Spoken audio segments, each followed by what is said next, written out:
Hey all, this is Whitney, and welcome back to an episode of Spastic Chatter.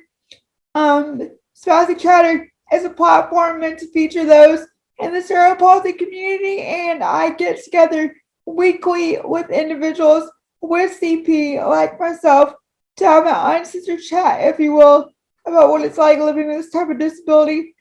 And for this week, I have Marc, and Marc is all about fitness and things related to fitness.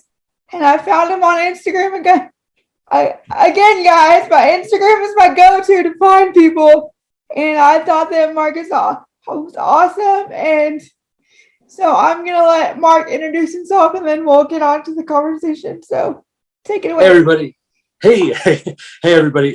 So my name is Marc Dubois. Everyone calls me Doobz. It's a takeoff on my last name, DoobzFit. So that's the name of my handles and all that stuff, the name of my business. So I'm honored to be on this. This is my first ever podcast or, platform inside of the CP community. So this is awesome. So excited. So thank you, Whitney, for having me. When you popped up in my DMs, I was like, this is going to be awesome. So, so I'm super excited. So basically, here's my story in a super nutshell, and then we can expand out. But I was born with the cord wrapped around my neck, causing oxygen deprivation, sort of a classic way that CP can land in someone's life. I was 2 months early, so I was 4 pounds, 4 ounces, couldn't suckle. I would fall asleep. My heart would stop. I had brain encephalitis. I was in intensive care for 28 days on pure oxygen. Just this wild ride. So after 28 days in intensive care, I was released to the care of my parents. And the only reason that I even survived birth was my mom was obviously in labor. And this is back in the late 70s when the man wasn't in the room for the birth of the child. And so he was outside, but he could hear my mom. And this wasn't your normal labor type stuff. So he had an instinct, fatherhood instinct. He ran and got a doctor, happened to be the head of obstetrics at the hospital. Came in, doctor saw that the cord was wrapped, that I was effectively choking to death.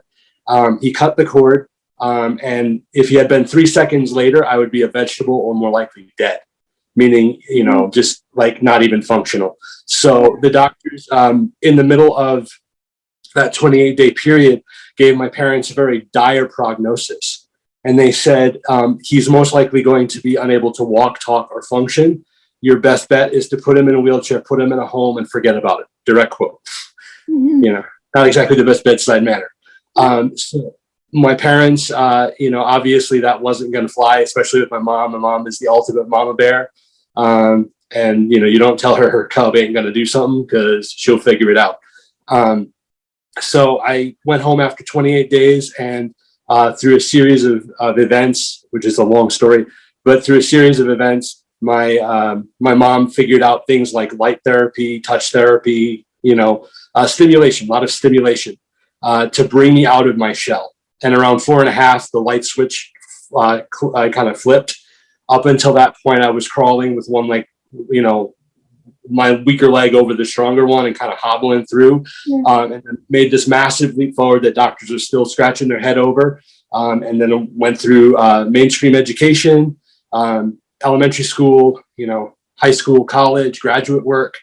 I have a background now in education, in history, in finance, and now in fitness, and ministry too. So kind of where you find me now is back in 2017, I was, which is a whole long story, but back in 2017, I ended up with the opportunity to do my first ever bodybuilding show.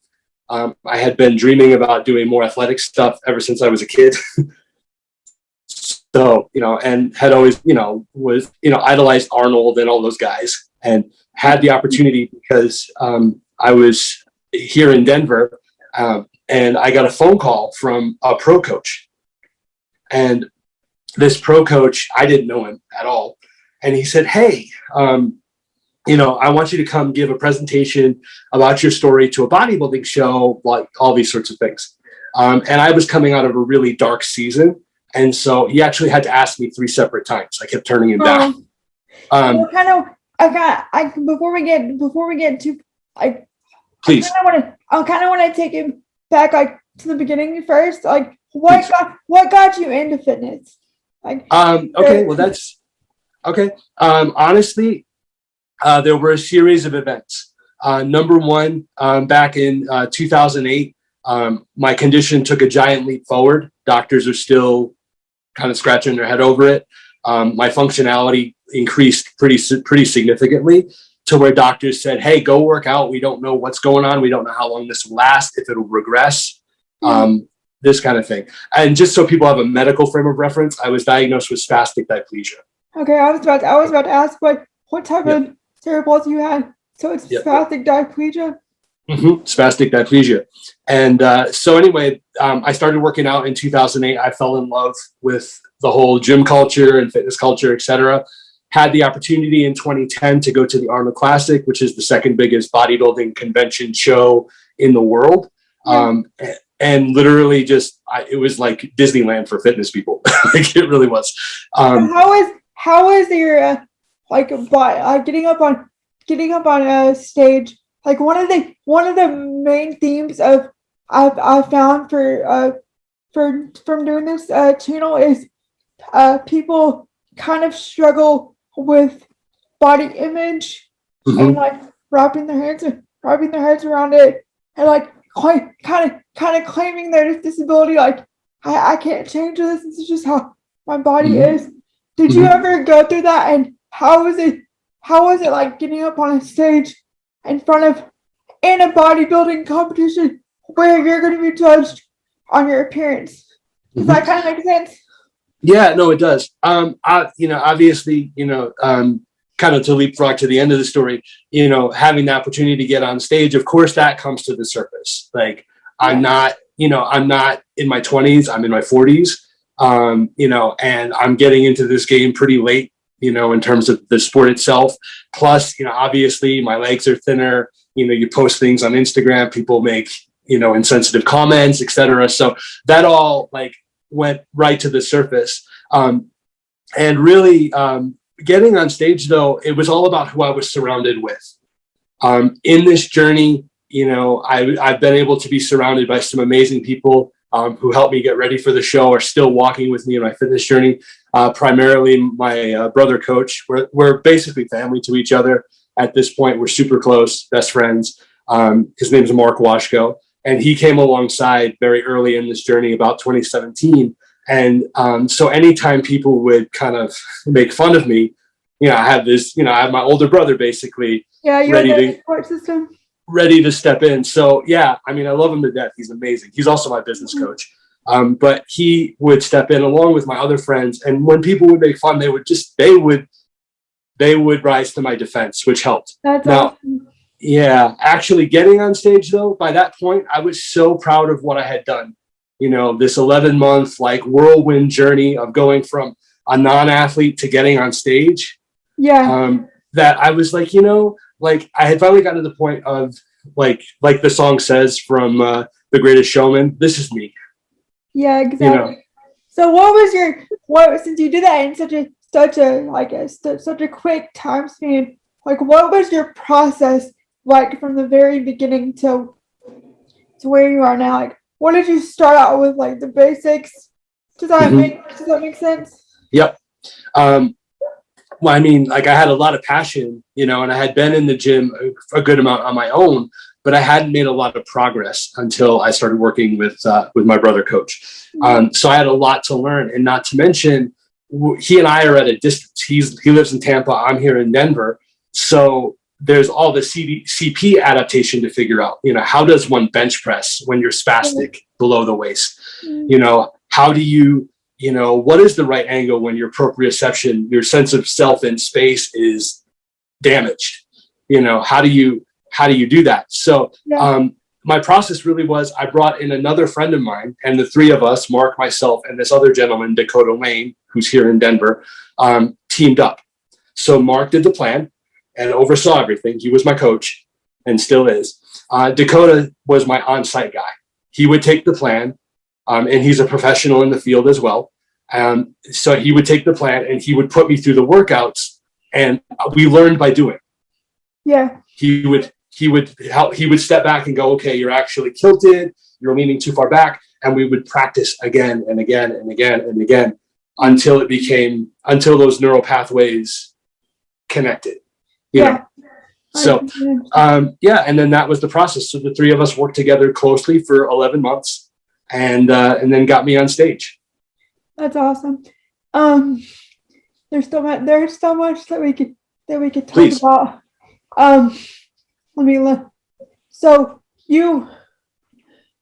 how is like you said that your body kind of like went on a like your functionality got better, and I can attest to that because when I started working out like 4 or 5 years ago, not only did my physical self get like increased, but like my mental like I became more stable. Like so I truly believe that working out not only, like I said, not only helps our physical abilities, but it also helps us emotionally. So I always tell people to at least like move your body for at least like 30 minutes a day. Like if you don't move, you're just sedentary. People say that like a CP, like they feel like their CP gets worse over time. But like with anybody, if you're just sitting there stagnant, of course it's gonna, like, your body's gonna regress. You know what I mean? Absolutely. Do you have any thoughts? Do you have any thoughts on that? Like, yeah, do I have thoughts? Oh boy. Like number one, like, you know, and I could tell you story after story. Like when I got ready for this show, it was all about, you know, lose the weight, add the muscle, look good on stage, all of those things. What I wasn't expecting was some of the surprise side effects, if you will.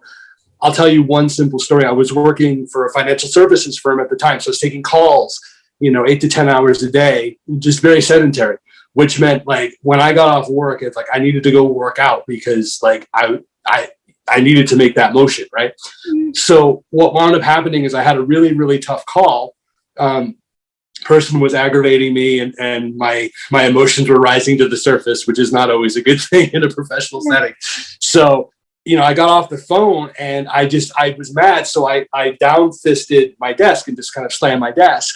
Well, in the process, you know, I was so mad that I just stood up. I didn't use my hands on the desk or on the chair to kind of push. Yeah. And so all of a sudden I went from angry to, wait, did I just stand up without using my hands? And to most people outside of our community, that wouldn't be a big deal because that kind of comes with, quote, normal function, right? But for me, all of a sudden, the rest of the day, I'm like, I look like a yo-yo. I'm just sitting down, standing up, sitting down. And, you know, I went and talked to my brother, Coach, and we celebrated together because now, you know, another big piece of the puzzle had worked out. There was some sort of upper hemisphere, lowest hemisphere connection that had finally been made. So, yeah, you can totally, like, fitness is one of the few things in this life that has all upside and no downside. Yeah, exactly. You know, there's no dark side to working out, you know. I mean, besides the fact that you might be sore the next day, but like that's to be expected when you're... To be expected, yeah. And I mean, one of the most startling statistics that I saw was that 95% of conditions, including cerebral palsy, to some degree MS and MD, 95% of conditions can be slowed down, stalled, or even reversed to a degree just by working out. You know, and it doesn't have to be big, heavy weights and gyms and all of that. If that's not your scene, it's not your scene. Like, go for a walk or a run or something. Yeah, I know for me, like, I have a spastic quadriplegia, so all 4 limbs are affected. So if I'm not physically active for like if I pause like my workouts for a little bit, I can tell a difference when it comes to transferring and just my daily living. So I can tell that it gets harder, and like by working out, it makes it makes all of those activities so much easier, and it goes by faster. And like, so yeah, I'm totally pro like physical activity. Like, yeah, so that's do you okay, so on your wall, I think I saw on your website that like you're doing more, there's more to your brand. Am I correct? Is there like, don't you offer, aren't you starting to did I look at it wrong? Aren't you starting to offer like, don't you have like services that you're starting to offer? I do. Basically, there are three things that I offer at this point. Number one is online training. I work with people across the country. I currently have 39 clients, men, women, 20s, 30s, 40s, 50s, all the way up to their 70s, in 23 states. So I can work with, especially with modern technology, can easily work with anybody online. So that's the primary thing that I do. Secondarily, if you're here in the Denver area, I do partner with a gym called 303 Performance and can train clients in person there through my business. And then third is motivational speaking, which hasn't quite taken off for me just yet. Hoping that this podcast will help with that. But yeah, also to be a motivational speaker and just get out there and tell my story and encourage people. So those are the three things that I offer at this point. That's fine. Oh, that's cool.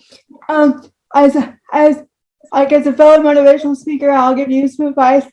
I've been on a TEDx stage, and like I've been in front of students and everything.